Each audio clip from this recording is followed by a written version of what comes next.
I'm really not a fan of that update that makes it... I seem quieter, and it's annoying. So I've moved the mic closer. Hopefully I'll be a bit louder. Lord knows, though, some of you would appreciate it if I was roughly mute the entire time. Just play the fucking game. Heard all about the case from Justine, though. I want to finish this case today. That's my goal. I feel like I'm close to the end. From Judge Courtney, are you two... close? As close as a fish and water. Are you jealous? Jealous? On the first day of the investigation, she filled us in on the situation. In exchange for our cooperation, she explained the details of the case to us. How could you say that? You're so mean, Justine, darling. The truth is the truth. I believe it should be told as such. For some reason, those two seem kind of scary. I don't know what they're implying here. Just women in power? I don't know. Had I committed the murder, it would have taken place inside the holding cell. The murder occurred inside the cell. How can you be so certain about it? Well, everyone else would be under surveillance, right? And if the victim's blood was found there, too. That blood was actually from when he was struck by elbow, but... I don't think it's necessary to inform her of this fact. That doesn't mean it's proven, and you do know that. But I see no contradictions in assuming the crime scene was the detention center. But I couldn't move the body. I never went into the prison. Hold it. You never went into the prison. Do you have proof of this? My, can't you wait for me to finish? I was caught up in my work and... Oh, yeah, until the stuck in her office. You were in your office the whole time? Nothing strange happened? Nope, nothing at all. Were you looking for something? I'm not too good at tidying up. I always forget where I put everything. The other day, I even lost track of an important piece of evidence. How could you have made such a grave error? If so... I am missing quite a bit from the first three... Well, I guess it showed up in the first three Phoenix Wright games, but certainly the first Phoenix Wright game, where he would, like, be leaned over on the table with his fist on the prosecutor's bench, breathing heavily with the look in his eyes. We kind of lost that. And I missed that one. That one was one of my favorite emotes. If someone were to take something from me, I wouldn't even notice it for the entire year. I guess it will be hard to attack with key to the breaker room. On the day of the incident, I was working in my office and searching for lost items. In other words, I couldn't have gone to the prison, even if I had wanted to. Check up on it if you like. You'll find that there's no record of me entering the prison. You did not enter the prison from the entrance, but what if there was another route? Oh my, are you suggesting something like a secret passage? You naughty boy! I don't know if anything like that exists. At least, not with this crowd. Ooh. It is my firm belief you did not possess you did possess an alternate route. Nudge, nudge. That route was neither the entrance nor a secret passage. The route you used was from here. Here, I guess. I don't know. Be easy enough, eh? Take that! The barbed wire fence. You would have moved nightly from to your office first. This office leads directly to the garden side of the courtyard. If you had moved through here and past the barbed wire fence, you would have arrived at the prison without passing through the entrance, the tunnel. Whew! I wonder what Mr. Edgeworth is saying. Haven't you noticed there's a high voltage current running through that fence? Yeah. Woohoo! Obviously, she couldn't have passed through it like that. The current of the fence could be switched off at the breaker room. You're the only one who had the key, Warden Roland. I have not gotten to use I don't think anyways. My two favorite voices to annoy Kaida. The Fozzie Bear on Drugs voice, and I think the other one she hates. I was gonna say it was the smoking old woman, but no, it's, what's her name? Whatever her name was from Phantom Trick, the absurdly falsetto "Hello!" voice. Most amusing.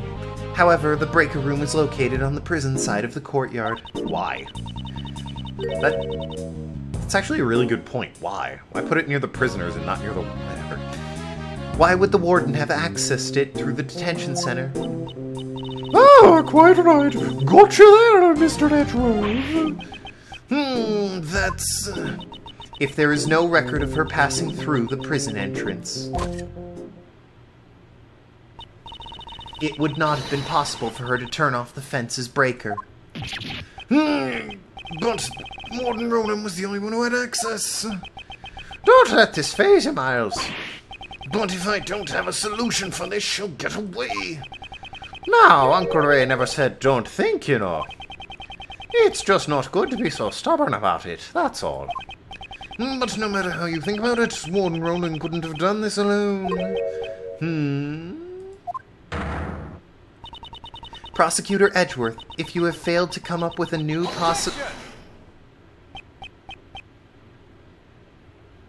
Sorry, I was just clearing my throat. I am not amused, interrupting my judgment only to be silent. Without thinking, I just blurted out objection. I have to answer. I won't let this end here. My reasoning is not over yet. So how did she use the breaker without leaving the detention center? It's perfectly possible with this method. What made it possible to turn off the breaker? Her position as warden, she had an accomplice. The timing of the incident. Oh! The timing. Oh, that's when they wheeled the elephant in. That it... Oh, what? You really... Time of the incident... I'm not gonna read this crap. Yeah, it was when they were setting up, so it's when they brought the elephant in. If that's it, and it's... So I guess she had an accomplice.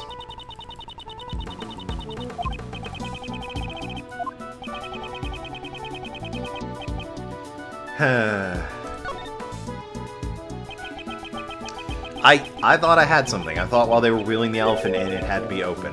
Then she could have just slipped in then. But then she'd be moving a body, wouldn't she?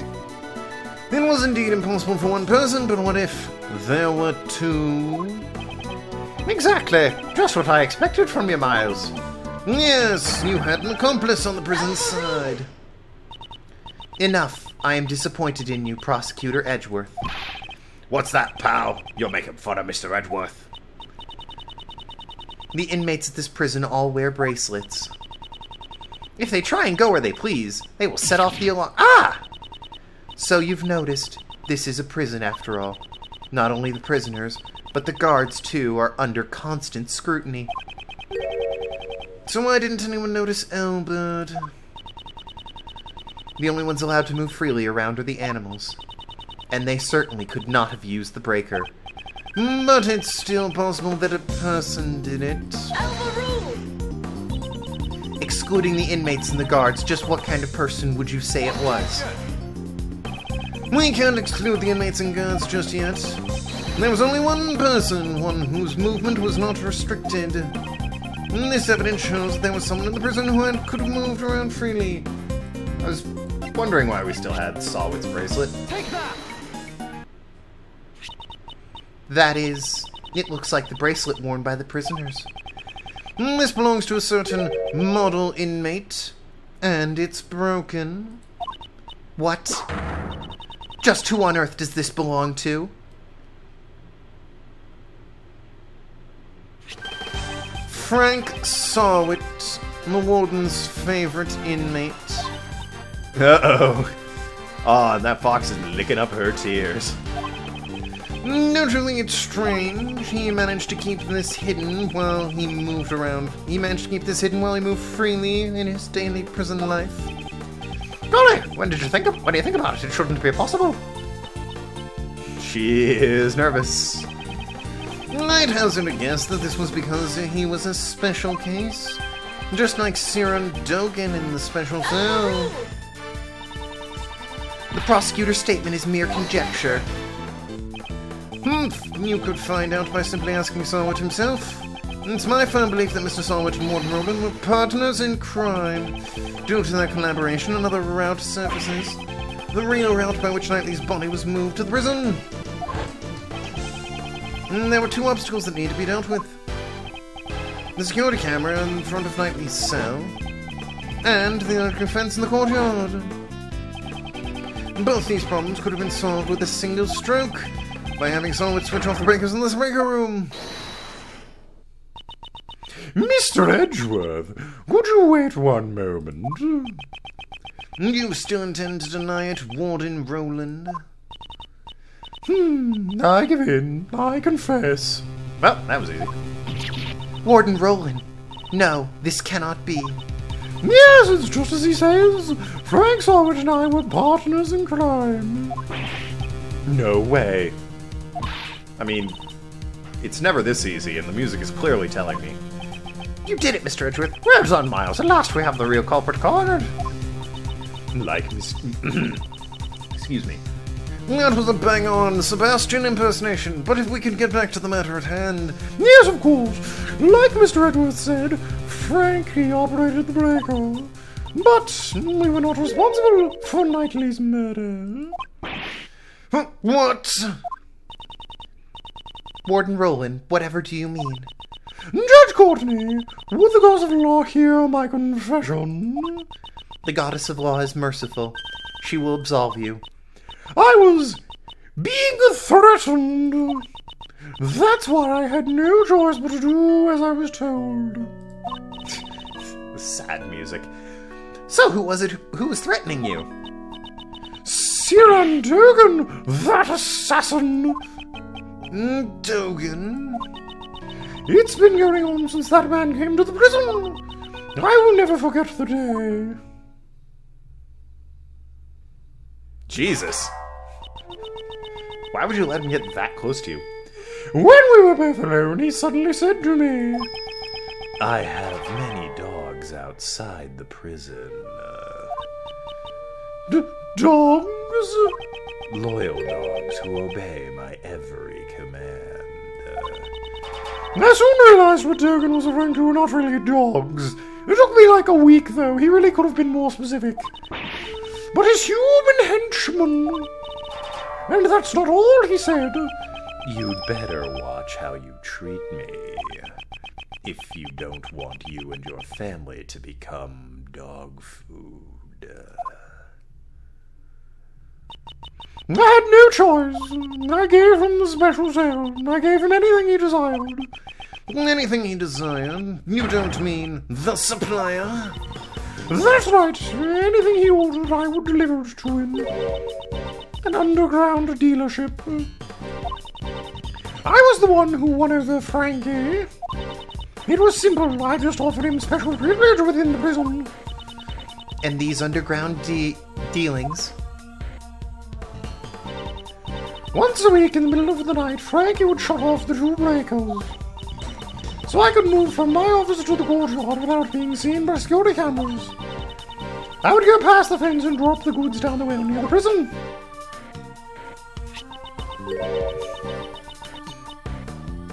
Okay. Then I'd sprinkle this perfume over it. So that's a dry identity of the sweet scent. The scent of perfume was a signal for Dogen's dog. After picking up the scent, it would carry the goods to Dogen. Of course, this had to be done while Elbert was away from his cell.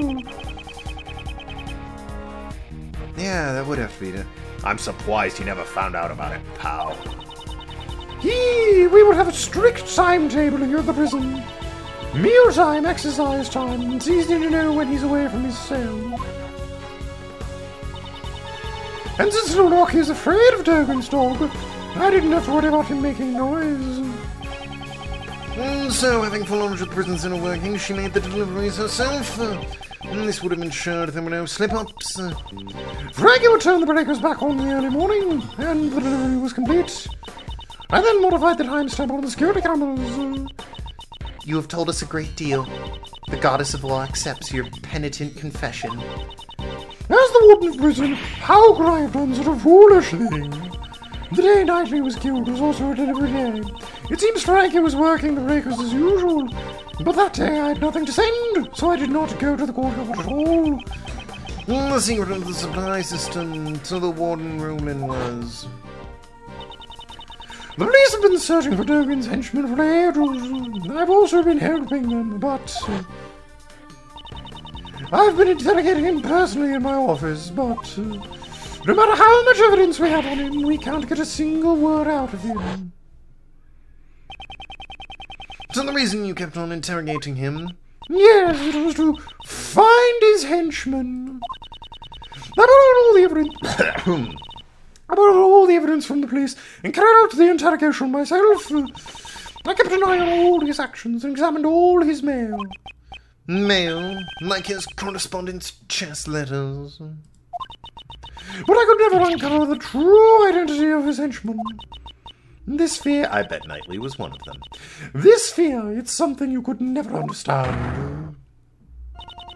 Prosecutor Edgeworth, you were listening, right? I'm sorry, what? I was lost in this Scrabble game on my phone. It's really quite something. You should try it, Judge Courtney.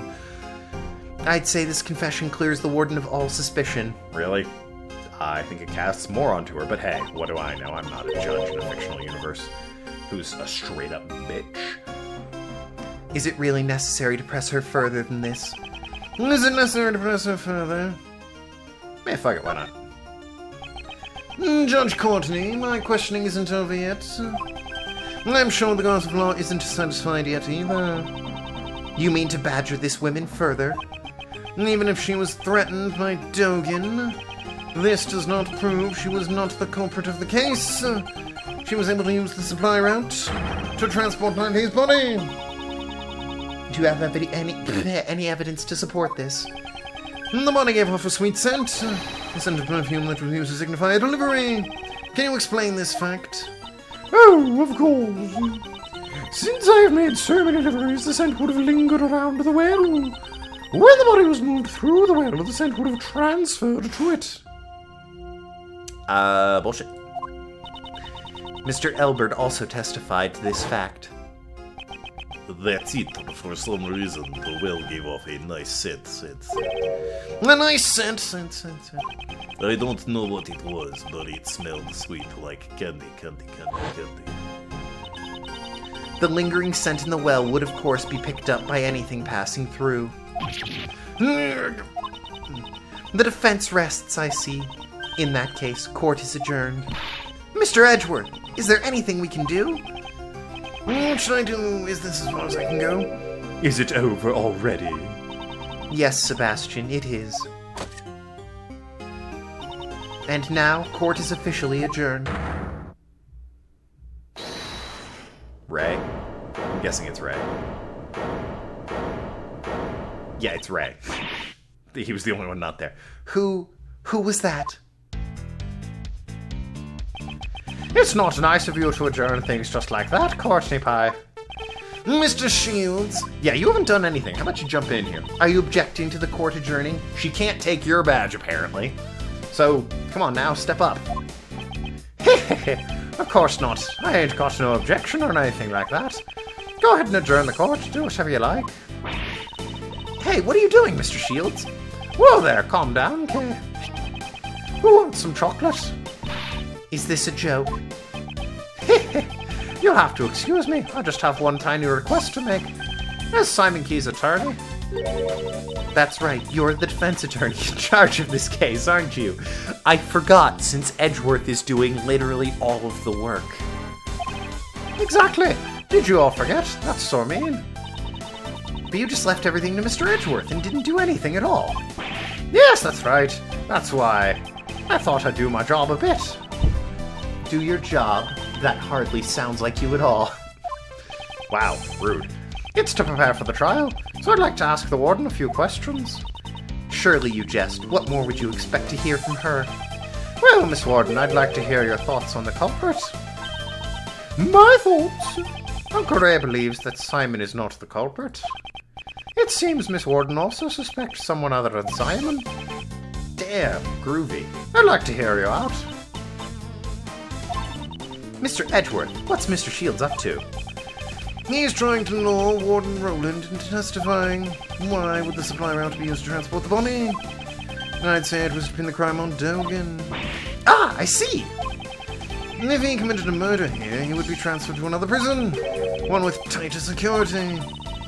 And that would get rid of the troublemaker. Exactly. She wouldn't pass up a chance like that.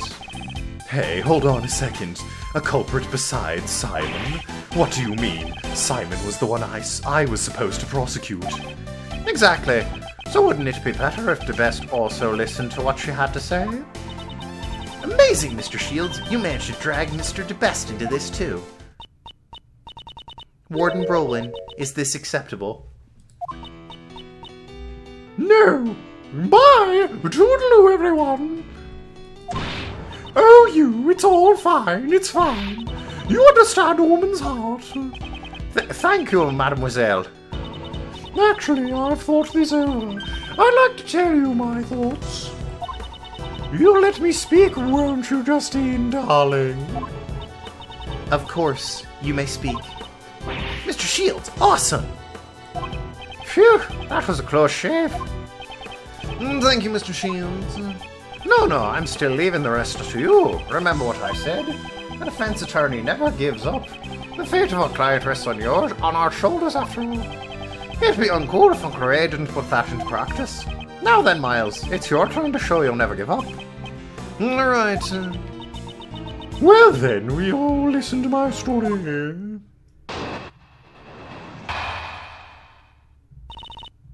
My story. On the next episode. Thanks so much for watching. I've been Tokenlad. Talk to you later. Sure to negotiate. See you around Ask Clowns.